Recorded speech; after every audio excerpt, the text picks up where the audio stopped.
About a month ago, the call came in about 6:30 on a Friday evening. It was my older brother, Mark. He said, "I'm not feeling very well. My chest hurts, and my arm is sore. Can you take me to the hospital?" "Mark," I said, "I'm in Arkansas. Hang up the phone and dial 911. The next in the series of calls over the next few hours was from one of my little brothers, Phil, in Omaha. He had just heard from the hospital. The EMTs weren't able to revive him. Mark was gone. The next calls were ones I made to the Shawnee Mission Hospital ER department, then the funeral home. I was way out in the country, down by Beaver Lake, and the cell service was spotty. Many dropped calls and redials added to my frustration at being at such a distance and unable to do much. A bit later, I got a call from the Midwest Organ Bank. Mark had signed a donor card, and the ER had notified them. "Sure, do whatever you need," I told them. It was what Mark wanted. My dad had passed away last August, and my mom had died in February. And now Mark. I didn't come to the realization until days later that of my nuclear family, I was now the oldest. What a change a few months can make. I felt like death had knocked on my door, come right on in, and sat down at the table. An unwelcome guest. Unwelcome, perhaps, but a guest with much to say and lessons to teach. Even as we seem to avoid thinking or talking about death, it is the one human event in which we all surely share. Christians hold the view that upon death, the soul lives on for eternity in either heaven or hell. Christians also believe that animals and other living things have no soul, and so at the end of their lives no longer exist. A modern secularist view holds that since humans are also animals, nothing remains of the person on his or her death. The Buddhist scholar Maurice Walsh sums up the view of death according to the sutras. He writes, "The true Buddhist view is that the impersonal stream of consciousness flows on, impelled by ignorance and craving, from life to life. Though the process is impersonal and selfless, the illusion of personality continues as it does in this life." The core Buddhist concept of conditioned arising includes in its 12 links of circularity, birth, death, and rebirth. One of the definitions of nirvana, the attainment of enlightenment, is that it is the state of the deathless. Walsh has a little more to say. The reason why rebirth of whatever kind takes place is because of the unexpended force of craving, conditioned by ignorance. This force of ignorance and craving is comparable to a powerful electric current. To suppose that it just ceases at physical death is actually quite unreasonable and contradicts the law of conservation of energy. As to the question of the identity of the being that is reborn with the one that died, the best answer is that given by Nagasena to King Milinda from the Milindapana Sutra. He said, "It is neither the same nor different.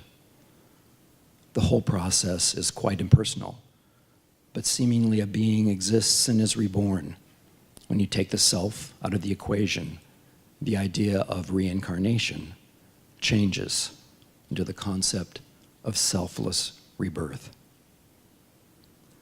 Buddhaghosa, the philosopher, had this view of death. He writes, "A bhikkhu devoted to mindfulness of death is constantly diligent. He acquires perception of disenchantment with all kinds of existence. He conquers attachment to life. Perception of impermanence grows in him, following upon which there appear the perceptions of pain and not self. I'm usually not one to assign homework when I give a Dharma talk, but I am today. Mark died without a will, what they call intestate.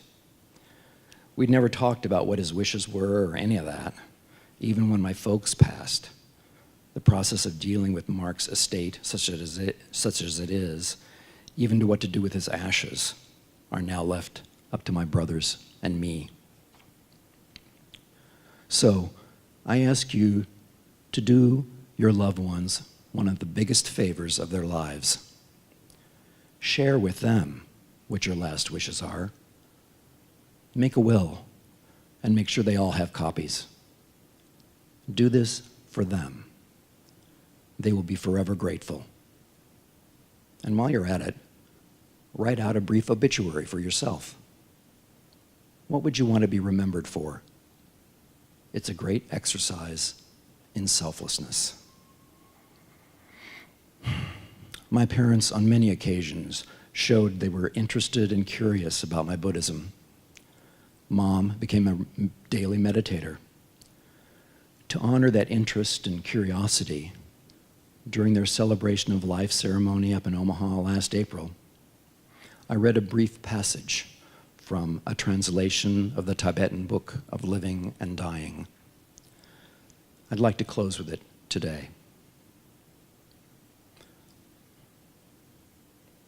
My friend, now is the moment of death. The time has come for you to start out. You are going home. O nobly born, now is the moment. Before you is mind, open and wide as space. Simple, without center or circumference. Now is the moment of death. Your mind in this moment is total transparency.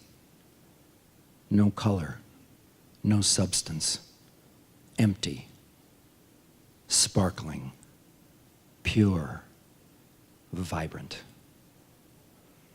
A mass of light, not stopped by any obstacle. It has neither beginning nor end.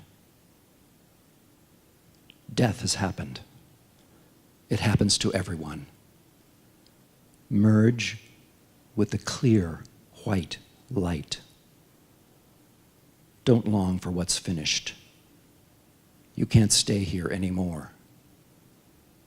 In this crucial moment, don't be afraid. Whatever appears, recognize as the form of your own thoughts. Please don't be afraid of your own radiance.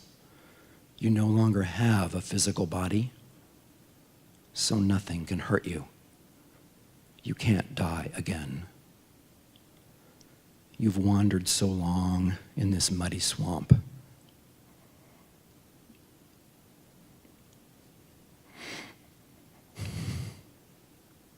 If you continue to see what is transparent, what shimmers as solid, you will wander further yet. Your mind itself is only an idea. It has never been anything more. You hear only echoes. You see only dreams. Cities are mirages. The mountains are like the moon, reflected in water. Waves of your own mind. This mind, shimmering, transparent, without beginning, without obstacle, is like water poured into water. Water poured into water.